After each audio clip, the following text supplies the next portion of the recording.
बकरी और बाघिन। बहुत पुरानी बात है। एक गांव में एक बूढ़ा और बुढ़िया रहते थे। वे दोनों बड़े दुखी थे क्योंकि उनके बच्चे नहीं थे।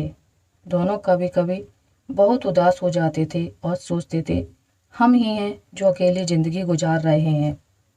एक बार बूढ़े से बुढ़िया ने कहा, मुझे अकेले रहना अच्छा नहीं लगता है, क्यों ना हम एक बकरी को घर ले आए। उसी दिन दोनों हाट में गए और एक बकरी खरीदकर घर ले आए।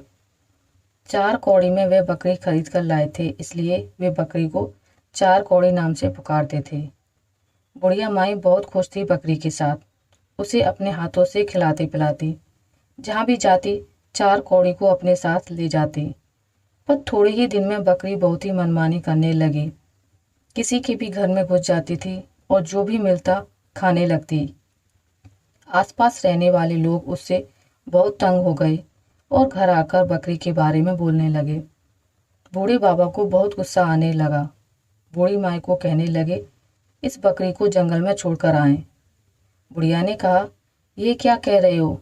ऐसा करते हैं, राउत के साथ उसे जंगल में चरने के लिए भेज देते हैं। बकरी चराने वाले राउत के साथ बकरी जंगल जाने लगी, लेकिन थोड़े ही दिन में राउत भी बहुत तंग हो गया। 4 कौड़ी उसका कहना नहीं मानती थी। उसने बकरी को चराने ले जाने से इनकार कर दिया। बकरी फिर से घर में रहने लगी और अब उसे बच्चे हो गए और बच्चे भी सबको तंग करने लग गए। अब बुढ़िया भी परेशान हो गई। उसने कहा, मैं और इसकी देखभाल नहीं कर सकती। बूढ़े बाबा ने बकरी और उसके बच्चों को जंगल में छोड़ दिया। बकरी और उसके बच्चे खिरमिट और हिरमिट जंगल में घूमने लगे। फूल पत्ते सब खाने लगे।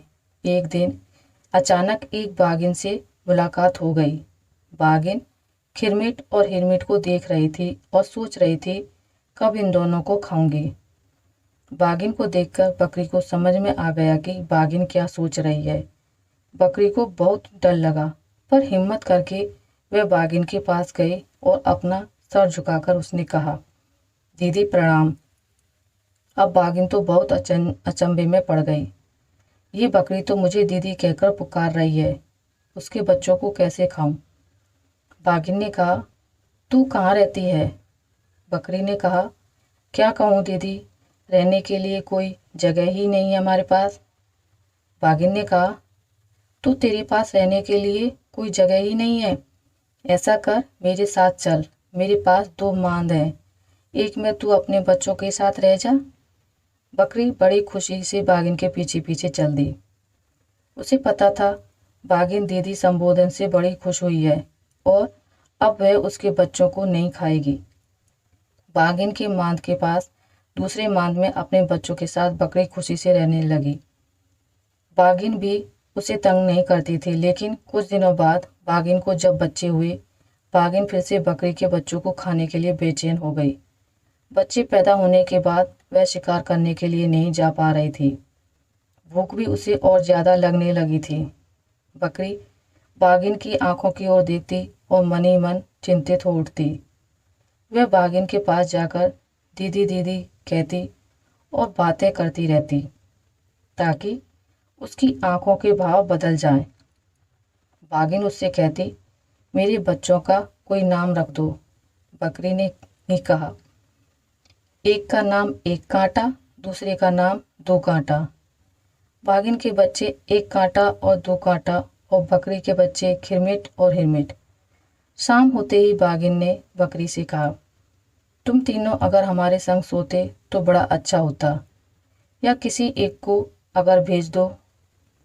अब बकरी बहुत परेशान हो गई, क्या कहूँ बाघिन से। खिरमिट ने अपनी माँ को चिंतित देखकर कहा, माँ तू चिंता मत कर, मैं जाऊँगा वहाँ सोने। बाघिन की मांद में जाकर खिरमिट ने कहा, मौसी मौसी मैं आ गया। बाघिन बड़ी खुश हुई। उसने खिरमिट से कहा, तू उस किनारे सो जा। खिरमिट लेट गया, लेकिन डर के कारण उसे नींद नहीं आ रही थी। थोड़ी देर बाद वह उठकर बाघिन के पास जाकर उसे देखने लगा। हाँ, बाघिन गहरी नींद में सो रही थी। खिरमिट ने धीरे से 1 कांटा को उठाया और अपनी जगह उसे लिटाकर खुद उसकी जगह में लेट गया। जैसे ही आधी रात हुई, बाघिन की नींद खुली। वह मांद के किनारे धीरे धीरे पहुंची और आंखों में तब भी नींद रहने के कारण ठीक से नहीं देख पा रही थी, पर तुरंत उसे खाकर सो गई। जैसे ही सुबह हुई, खिरमिट ने कहा, मौसी, मैं अब जा रहा हूँ। बाघिन चौंक गई। खिरमिट जिंदा है? तो मैंने किसको खाया?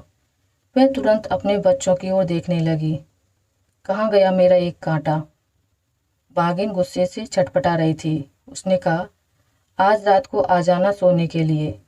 उस रात को जब खिरमिट पहुंचा सोने के लिए, उसने देखा बाघिन अपनी पूंछ से 2 कांटा को अच्छे से लपेटकर सोई हुई है। अब खिरमिट सोच में पड़ गया। बाघिन ने कहा, जा उस किनारे जाकर सो जा। खिरमिट उस किनारे जाकर लेट गया, लेकिन उसे नींद नहीं आ रही थी। वह धीरे से मान से बाहर आ गया और चारों ओर देखने लगा। उसे एक बड़ा सा खीरा दिख गया। उसने उस खीरे को उठाकर मांद के किनारे पर रख दिया और खुद अपनी माँ के पास चला आया। सुबह होते ही खिरमिट ने बाघिन के पास जाकर कहा, मौसी, अब मैं जा रहा हूँ। बाघिन उसकी ओर देखती रह गई और फिर उसे डकार आया।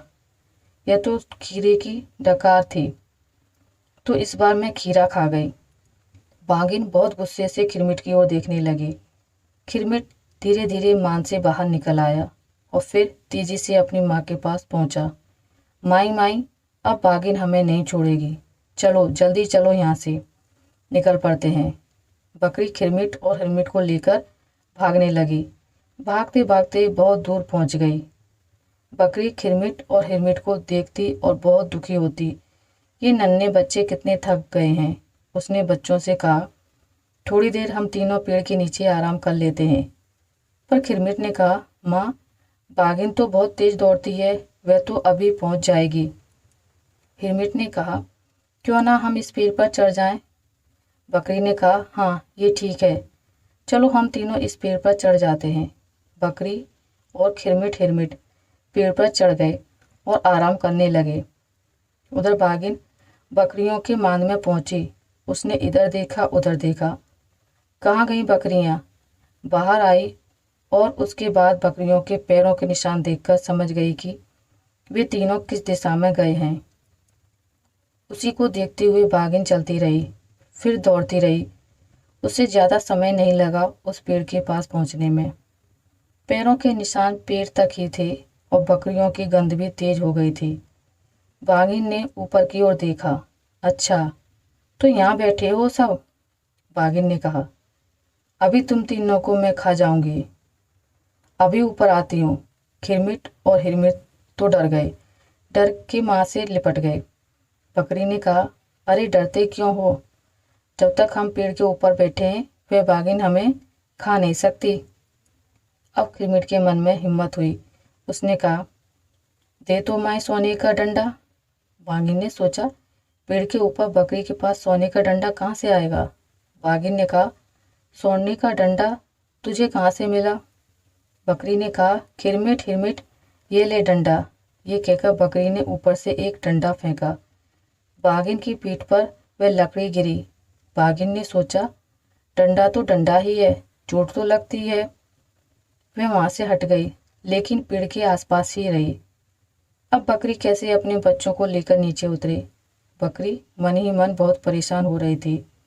उधर बाघिन परेशान थी ये सोचकर कि कब तक उसे बकरियों के इंतजार में पेड़ के नीचे रहना पड़ेगा। तभी बाघिन ने देखा वहाँ से 3-4 बाघ जा रहे हैं। सबसे बड़ा जो बाघ था उसका नाम था बंडवा। बाघिन बंडवा के पास गए और उस पेड़ की ओर संकेत किया जिस पर बकरियां बैठी थीं। बंडवा तो बहुत खुश हो गया।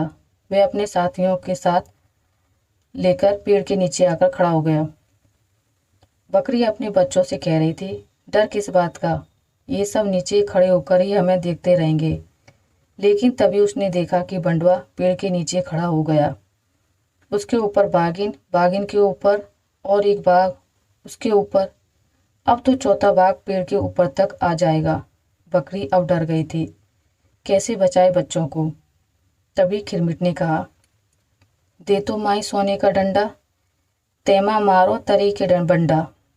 ये सुनकर बंडवा जो सबसे नीचे था भागने लगा, और जैसे ही वे भागने लगा बाकी सब बाघ धड़ाम धड़ाम जमीन पर गिरने लगे। गिरते ही सभी बाघ भागने लगे। सबको भागते देख बाघिन भी भागने लगी। बकरी ने कहा, चल खिरमिट, चल हिरमिट, हम भी यहाँ से भाग जाएं, नहीं तो बाघिन फिर से आ जाएगी। बकरी अपने बच्चों को साथ लिए दौड़ने लगी। दौड़ते दौड़ते तीनों जंगल से बाहर आ गए। तीनों सीधे बूढ़ी माई के घर आ गए और बूढ़ी माई को चारों ओर से घेर लिया। बूढ़ी माई और बूढ़ा बाबा उन तीनों को देखकर बड़े खुश हुए। अब सब एक साथ खुशी खुशी रहने लगे। तो दोस्तों, आपको मेरी ये वीडियो कैसी लगी मुझे कमेंट करके ज़रूर बताइएगा। अगर आपको ये वीडियो अच्छी लगी है तो इसे लाइक करें, ज़्यादा से ज़्यादा शेयर करें, और अगर आप मेरे चैनल पर नए हैं तो इसे सब्सक्राइब करना ना भूलें। मिलते हैं एक नई कहानी के साथ, तब तक के लिए नमस्कार।